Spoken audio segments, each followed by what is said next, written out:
Queridos, nós vamos conversar aqui por uma meia hora, uns 40 minutos, e eu quero que você fique muito bem à vontade para parar o que eu estiver fazendo. Vai levantar a mão no sinal, vai ter microfone para chegar até aí. Pergunte, questione, não tenha nenhuma sombra de dúvida de que não saia daqui com dúvida hoje. E nem vai ficar fazendo pergunta para o pastor Neto depois, que talvez é um assunto que ele não vai dominar, não vai dar discernimento. É bom a gente perguntar quem arrumou a confusão, não é verdade? Então eu estou aqui com essa tranquilidade para falar com vocês, tá? Olha, a primeira fala dessa noite, o versículo que é chave desse trabalho, que a pastora Elma leu aqui, ele já dá uma resposta para todos nós e já nos tranquiliza também. Porque uma das grandes perguntas que hoje a gente se faz enquanto membro do sacerdócio, enquanto vocacionado, enquanto membro do ministério, o que eu estou fazendo aqui? De vez em quando a gente se pergunta isso. Pastor de igreja, pastor de congregação, eu vim apresentar aqui, pastor veio uns 12, 13, né? O que eu estou fazendo aqui? Deixa eu lhe dizer uma coisa.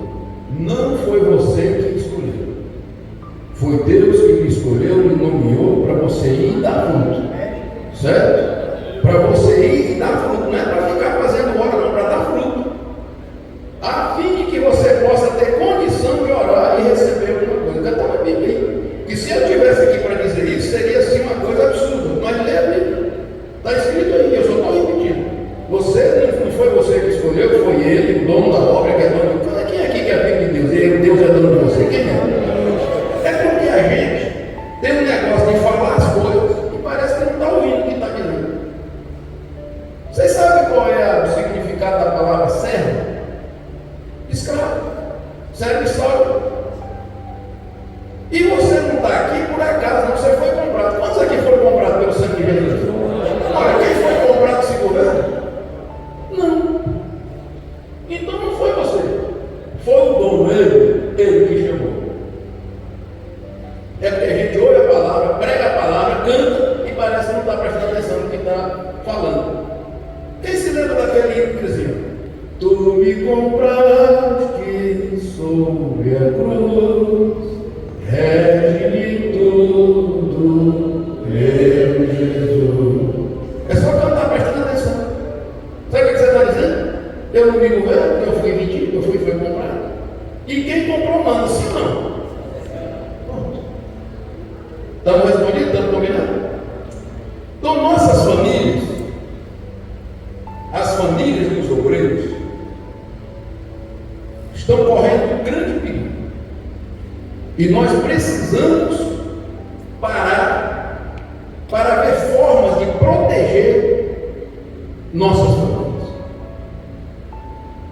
Olha, o apóstolo Paulo, escrevendo aos Colossenses, ele encerra o capítulo 4, depois de uma normativa de exortações, de ensinamentos, ele diz assim: também digam ao pastor Arquipo que preste atenção no ministério que ele recebeu do Senhor para cumprir o ministério. Note que ele não diz ganhou, porque se eu ganhar é meu. E você não é dono de ministério, o ministério é concessão. Você recebeu. E o Senhor diz: preste atenção no ministério que recebeu para cumprir aquilo que você, ou para aquilo que você foi designado. Então é atentar para ter responsabilidade, para ter compromisso e para valorizar aquilo que Deus entregou em suas mãos. Nós temos uma missão árdua para levar avante. Que missão é essa? Cuidar de pessoas, defender famílias, frutificar para o reino de Deus. Dentro desta missão nós temos adversários visíveis e temos adversários invisíveis para combater. Visíveis e invisíveis. Ora, a nossa guerra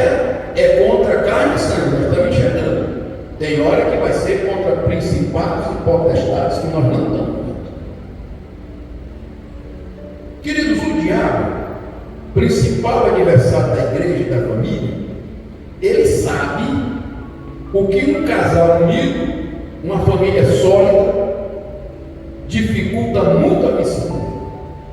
Ele sabe isso. Então é por isso que a família brasileira, no modelo bíblico, está sob constantes ataques da parte de Satanás e seus aliados.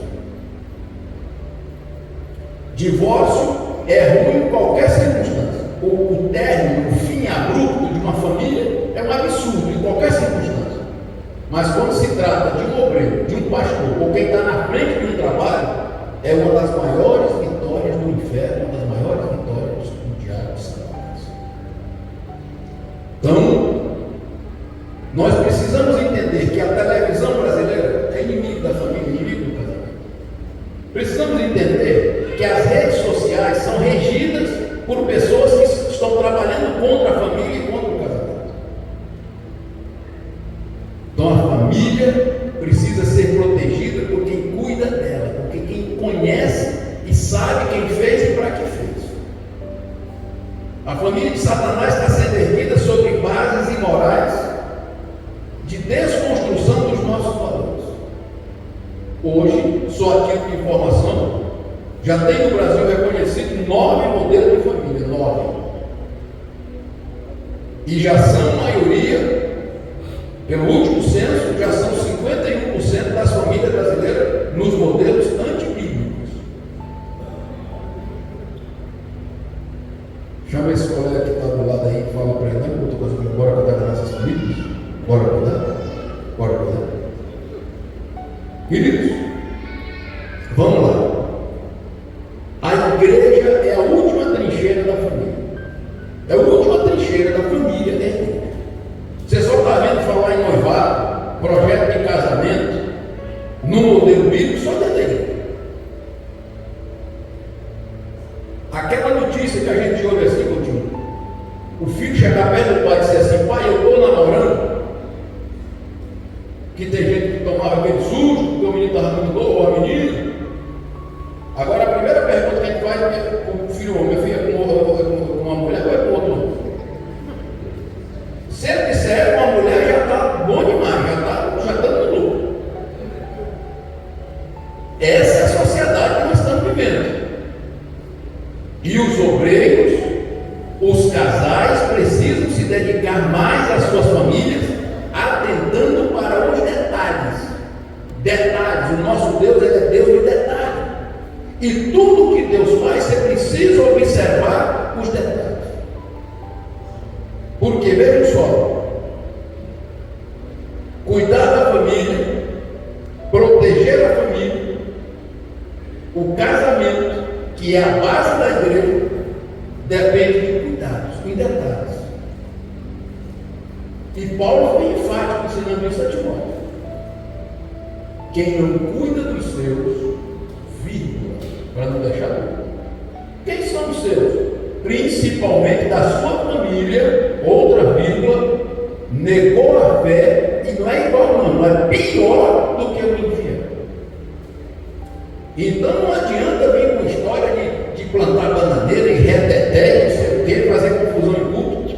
Quem não cuida da família, negou a fé, e é pior do que o infiel. Pior do que o infiel.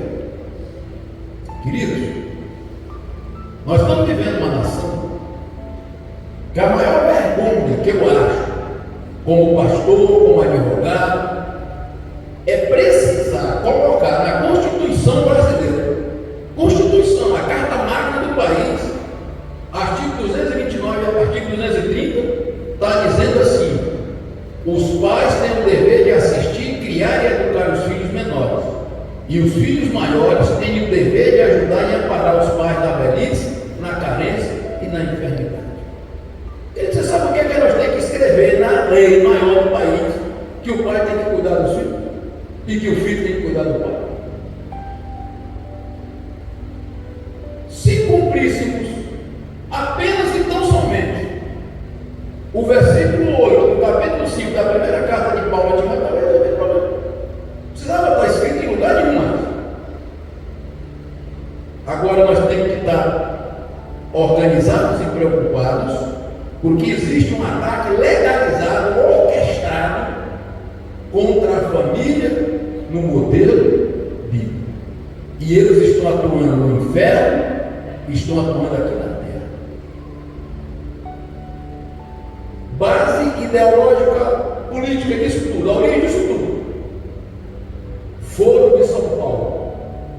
Quem quiser pesquisar, pode dar um clique no Google. Coloque Foro de São Paulo e veja lá quem são os autores. Quem foi quem começou isso?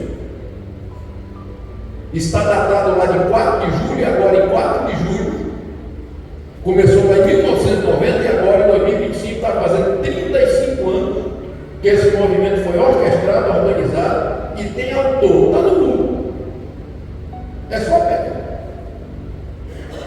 E a gente fica brincando aqui embaixo, de esquerda e direita, votando numa musiquinha, numa cor, e não sabe o que estão armando para cima daquilo que você mais ama, que é a sua família, a sua esposa, seus filhos. É só pegar. Fora de São Paulo, autores, está lá, explícito. Lula e Fidel Castro, os autores, está lá. Não estou aqui contando história de trancoso, nem fazendo proselitismo político. É fato. Leia lá sobre a nova ordem mundial.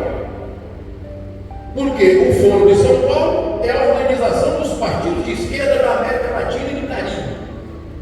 A nova ordem mundial é o conglomerado dos partidos de esquerda no mundo. O que eles querem? Grupos secretos, desestabilizar e derrubar os governos de direita, terminar com a diversidade de religião no mundo, instituir governo único, moeda única e dominar o mundo por aí. Ah, mas está escrito que as portas do inferno vão prevalecer. Ei, hoje, você não está fazendo mais nada em secreto.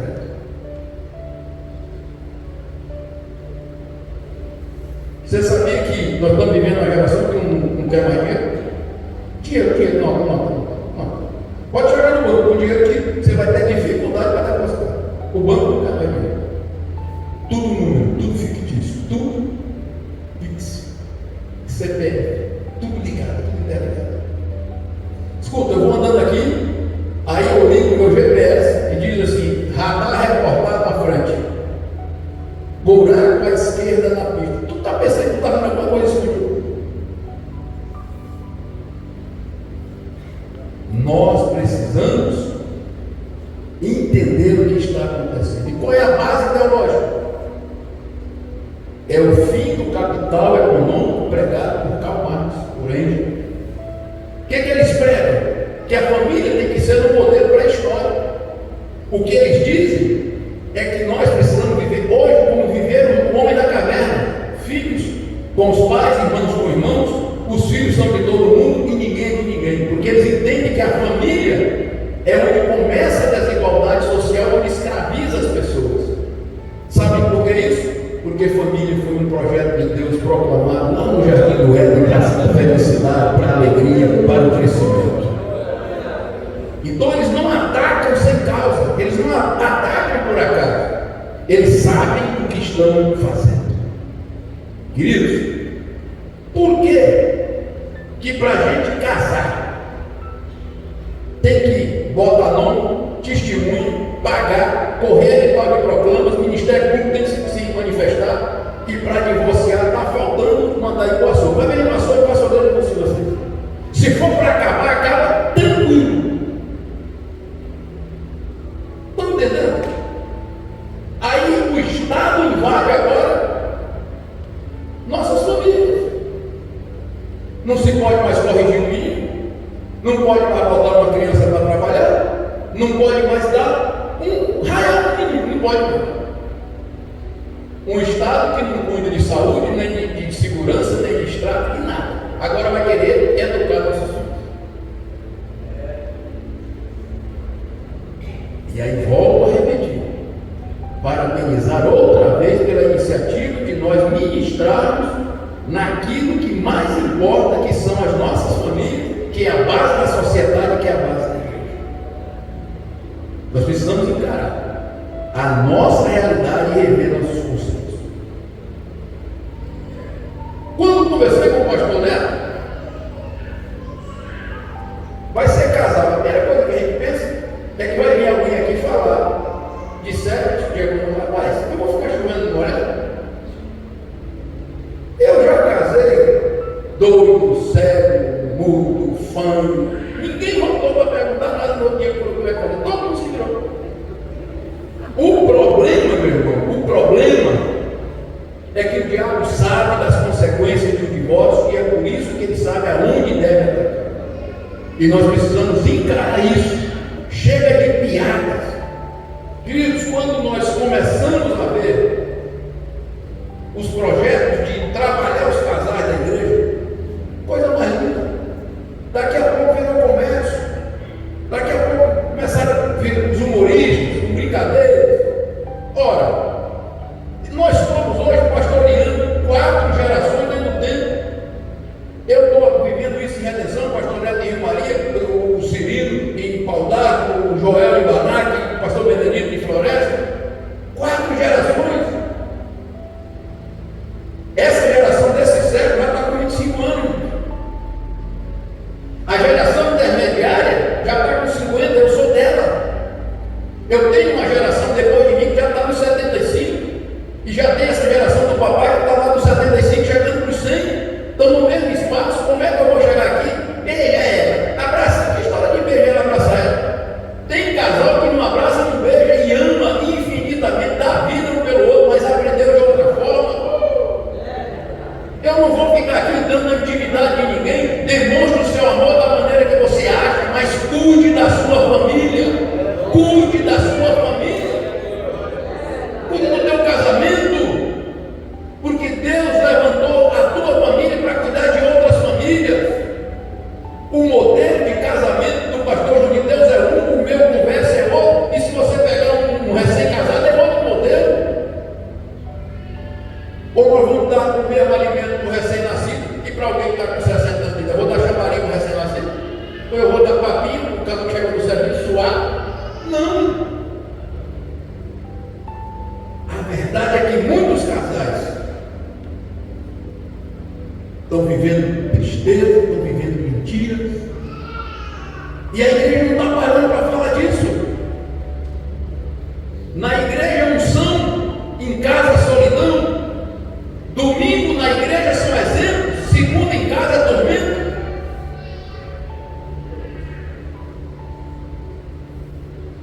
O casal precisa dialogar. Nós precisamos terminar um encontro como esse aqui e sair daqui com alguma coisa para conversar enquanto casal sobre o casamento, sobre a família. Quanto tempo faz que esse casal, que essa família não para, não senta para conversar sobre os vossos interesses em comum? Quanto tempo faz que não falam de perdão, de carinho, de sorriso, de tempo de qualidade? Que o maior ladrão de tempo de casal é celular. Casamento hoje está sendo a 3, queira você ou não, estão em cima da cama, um casal, cada um com celular. Peraí, o ser humano é puro sentimento, precisa ter tempo de qualidade. Vocês não são máquinas, e até as máquinas precisam de parar para manutenção. Tratem de vocês para poder curar os outros. Paulo ensinando a Timóteo, diz: Timóteo, tem que cuidar de ti mesmo. Depois tu mexe com doutrina. Primeiro tu te cuida, depois tu doutrina. Se tu fizer assim, tu te salva e salva quem te ouve. Você vai no avião, a aeromoça vai explicando ali. Mesmo que você seja passageiro constante, em caso de despressurização, cai no máximo, vai sobre o teto. Bota a primeira turma para tu poder ajudar os outros. Cuida primeiro do teu casamento, da tua casa. Antes de querer sair doutrinando, ensinando, arruma a cama que tu dorme primeiro. A cama que tu dorme. Os problemas do lar não se resolvem no altar. Tem pessoa que está brigada, arrebentada em casa, vem para a igreja cantar, falar em línguas, mostrar para o povo que está tudo bem. Não está. E aquele casal que vem até na porta ali de dedinho para tomar ceia. Chega ali na porta, dá um beliscão, vai tomar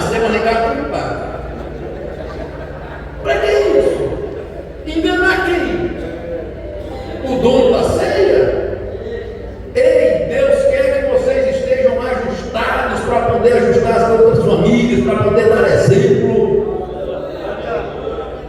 parar, conversar, se entender.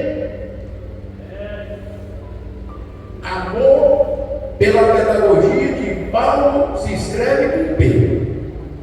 Perdão, paciência, perseverança, permanecer, perder.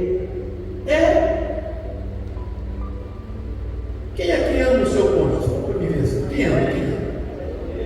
Sabe qual é a primeira virtude do amor? O amor é sofredor. Quem ama se prepara para sofrer. De cara. Quem ama se prepara para sofrer. Por quê? Porque o amo vai corresponder. Não vai corresponder. Preste atenção nos detalhes do teu ministério. Avalie a importância da sua mulher para o seu ministério. Já parou para pensar nisso? Faça assim aquela pergunta: quem sou eu sem ela? Faça essa pergunta. Quem sou eu sem ela? Sabe uma coisa que eu sempre, nas minhas ministrações, eu coloco? Sabe como é que você avalia o seu casamento? Principalmente quem tem filha e mulher? Pergunta assim: eu servi para ser meu gênero? Eu servi para ser meu gênero? O jeito que eu trato ela, eu dava para entregar uma filha para esse camarada? O jeito que eu trato a Vesta, dá para entregar a filha para mim? Pergunte isso. Sozinho você já dificilmente teria ministério. Já começa por isso. Quem edifica o lar, que é a base da igreja, é a mulher. Então quem edifica a igreja é a mulher. A missão da mulher ao longo da história da humanidade é algo assim magnífico. Quer saber o que é um mundo solteiro? Pergunta para quem está aí, Senhor. Para tu ver o que é. Você vai perguntar. Ou então avalie quando a mulher viaja por uma necessidade e passa 10 dias fora. E por que quando essa mulher chega não tem tapete vermelho e rosa pelo chão, em busca de uma batista, e saboroso, e toda coisa? Por quê? Meu irmão, ela dá sinal evidente. Essa casa que tu mora só serve se ela estiver junto. Imagina esse carro, essa casa, tudo aquilo que está no coração sem essa mulher. Ei, quem disse que homem sozinho não prestou foi Deus, não foi eu não. Foi ele que avaliou tudo ia bem, tudo. Na hora que ele viu que estava mais sozinho, não prestou. Aqui não deu certo. É porque a gente lê a Bíblia espiritualizando, mas está escrito: não é bom, que não é ruim. Está lá, na Constituição de Pastores, para a organização ministerial de igreja. Paulo ensinou isso tanto a Timóteo lá em Éfeso, quanto a Tito lá na região de Creta. Quando você for escolher pastor, escolha homem casado. Ora, pastor, qual é a evidência? Que governe bem a casa. Casado. Versículo seguinte: marido de uma só mulher, casado. E o papel da mulher, ele é determinante no serviço da igreja. Tanto que sem ela não tem ministério. É fazer a conta. Não valoriza quem não quer, mas sem ela não tem ministério. E o trabalho dela, as esposas, quando Paulo dá lá as características para a esposa do diácono, por que dá? Porque é o início do ministério. E essa esposa vai perdurar com o presbítero, com o evangelista e com o pastor. E ela começa com aquelas características no diaconato. E as mulheres sejam cuidadosas, discretas, não viciadas e fiéis em tudo. Cuidado, discrição, não pode ser fofoqueiro, não pode ficar contando segredo das outras irmãs, não. Cuidado, discrição, lucidez, não pode ser viciado, entorpecido, não pode, tem que ter lucidez e total fidelidade. Por que Paulo diz só isso? Porque quando fala de total fidelidade ao ministério, está incluso tudo. Tudo. Queridos, verso está aqui do meu lado. minha assessora, minha secretária, minha psicóloga, minha pastora, que não é que ela vai me pastorear, não, mas é quem me dá um conselho, é quem desarma meu espírito quando eu estou lá embaixo, é quem me põe para cima, é quem me dá um conselho. Pastorear não, está aqui, do meu lado. E assim foram todas as mulheres dos expressivos homens de ministério. Certa feita, Martim Lutero se entregou, acabou, tomou. Catarina, esposa dele, não tinha mais o que fazer. Ela foi lá, botou roupa de luto, indumentária de luto, e veio encontrar com ele. Ele veio aqui perguntar: quem morreu? Ela disse: Deus. Para tu estar desesperado assim, só se foi Deus morreu. O nosso Deus ainda vive, o nosso Deus é eterno. E tem hora que a mulher tem que dizer isso. Pastor, deixa eu te dizer uma coisa. Uma doença que está arrebentando com o ministério e com casamentos: solidão da esposa de pastor. Toma muito cuidado com isso. Procure conciliar, procure alimentar contatos sociais para a sua esposa. Não fique brigando porque tem associação, círculo de oração, associação das esposas, reunião para ela. Não deixe elas fazerem amizade, deixe ela contactar com outras pessoas.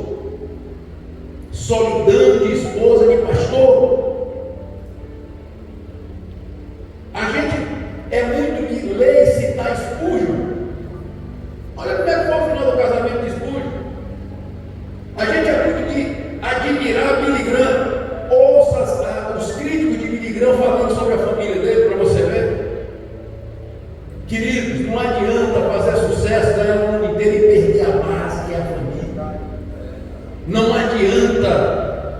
Lá em Redenção, eu estabeleci agora com o pastor um projeto chamado Esposa Feliz.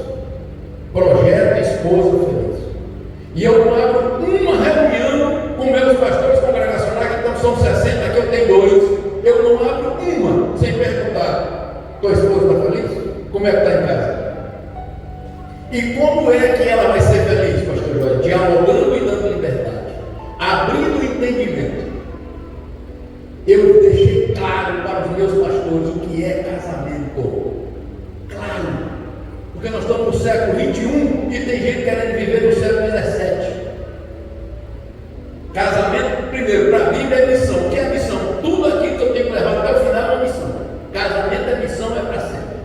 Ponto. Código Civil é sócio. Código Civil é sócio. Ah, eu não admito. Te mete divorciado para tu saber se ela é sócio ou não. Quando eu vejo marido valente, chega no meu escritório de advogado, marido valente, a primeira coisa que eu pergunto: tem patrimônio? Tem, então tem, vai avançar. Queridos, atentem para o mundo que nós estamos vivendo. E isso aqui não é coisa do século XXI, não, é da Bíblia. O homem casado precisa se preocupar com as coisas do mundo e como há de agradar a sua esposa. Leia do mundo ou não? Sistema organizado é do mundo ou não? Te preocupe em como agradar essa mulher. Marido comprou uma moto, comprou mesmo, comprou, ele comprou porque só tem condição de comprar essa moto ou é com um rolo escondendo dinheiro? Não, só tem condição de comprar moto. Então minha irmã vai aprender a andar de moto, vai vestir o short por baixo da saia do vestido e vai andar na moto do seu marido. Ande na moto, aprenda a andar, é sua, a metade é sua. Tem marido que me liga: pastor, a mulher bateu o carro. Eu pergunto: foi do lado dela ou foi do seu? Porque tem um lado que é dela. Você pode dividir o carro assim ou assim. Se for dividido no meio, a dianteira ou a traseira é dela. Se for de fora a fora, é a esquerda ou a direita. Bateu do qual lado? Do seu ou do dela? Ou eu vou ter um casamento e eu compro um carro e minha mulher não pode andar nesse carro? Projeto Esposa Feliz. Esposa de pastor tem o direito de dizer sim quando pensa que é sim e tem o direito de dizer não quando for para dizer não. Moro do lado da igreja,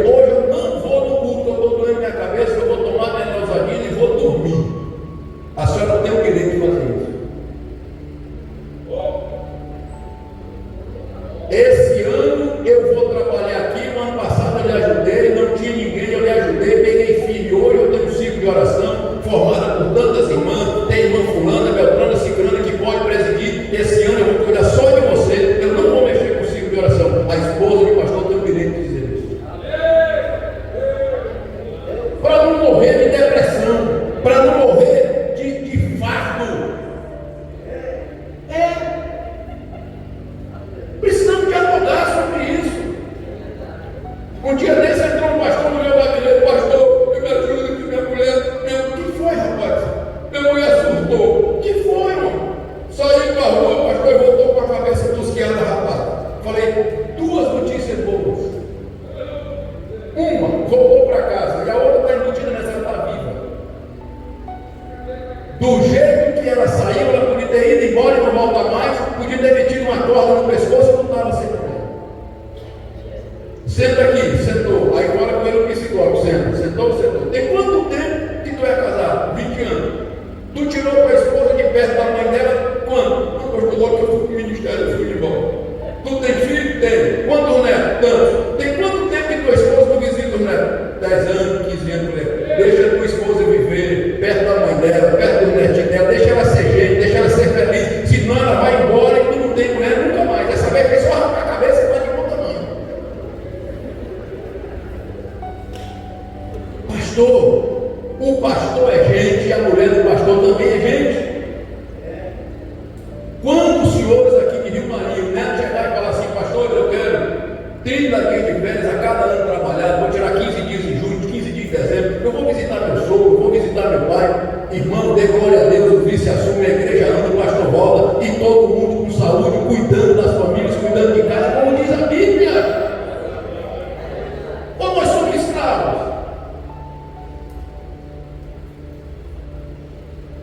Marido comprou um carro, comprou, volta a mulher para a escola. Essa mulher sorri. Deixa essa mulher sorrir. Esposa de crente também pode ser feliz, pode sorrir, pode ter amiga, pode andar bonita, sim ou não? Cuida desse casamento. Cuida desse casamento. Que governe bem a própria casa. Quem avalia o governo?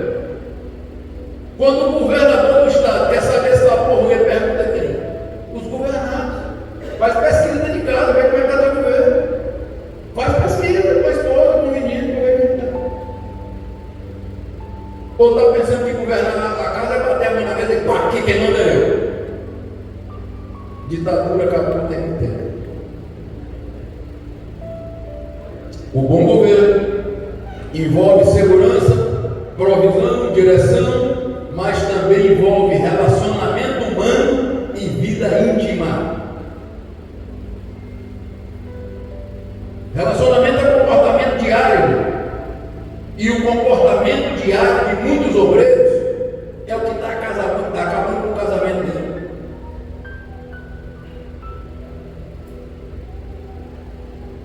Para de ser ciumento. Confia nessa mulher. Eu olho a Lei Maria da Penha, e um dos tipos de violência é a violência financeira, que na cadeia. Eu vou só dar um exemplo. Eu amo tanto a minha esposa que até a calcinha dela eu que compro. É crime. Deu dinheiro para ela e mandei ela comprar do jeito que ela quer. Ou será que ela não pode escolher uma peça íntima para vestir?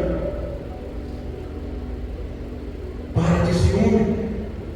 Eu estou fazendo agora uma tese de conclusão de curso sobre a síndrome de Rebeca. Ciúme do passado. Tem casamento acabando, né? Ciúme do passado. De repente o cara se encontra um namorado que a esposa teve há 40 anos atrás e ela não é sangada.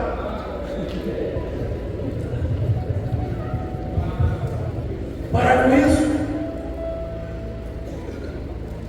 Temperamento autoritário acaba casamento. Dentro do casamento cabe as palavrinhas mágicas: por favor, dá licença, muito obrigado.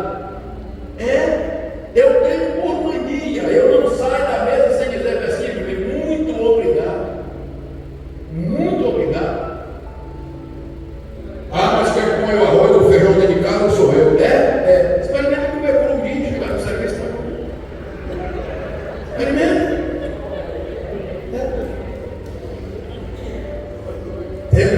Teve uma esposa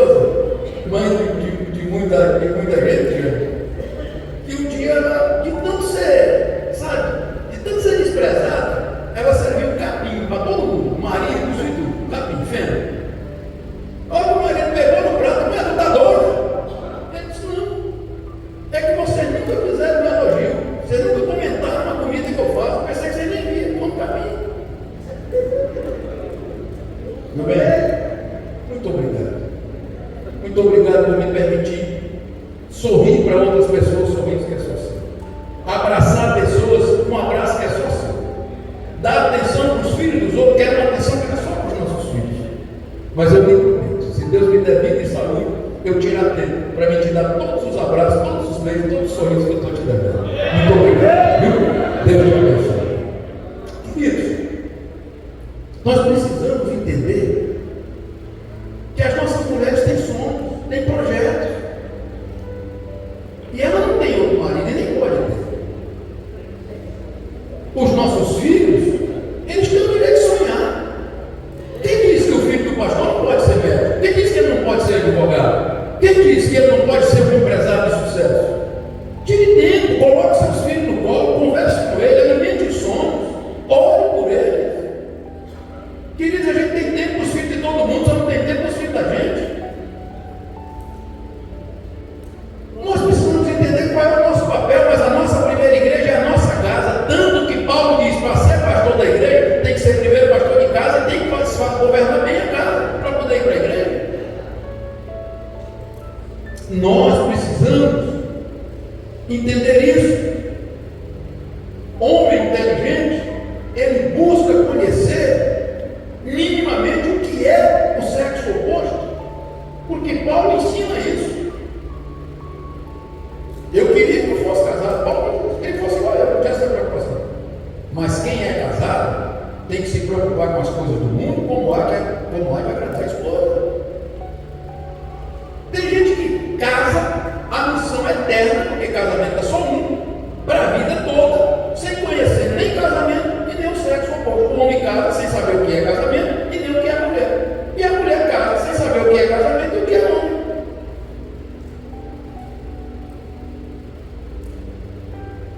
Homem, eu defino com uma tranquilidade imensa.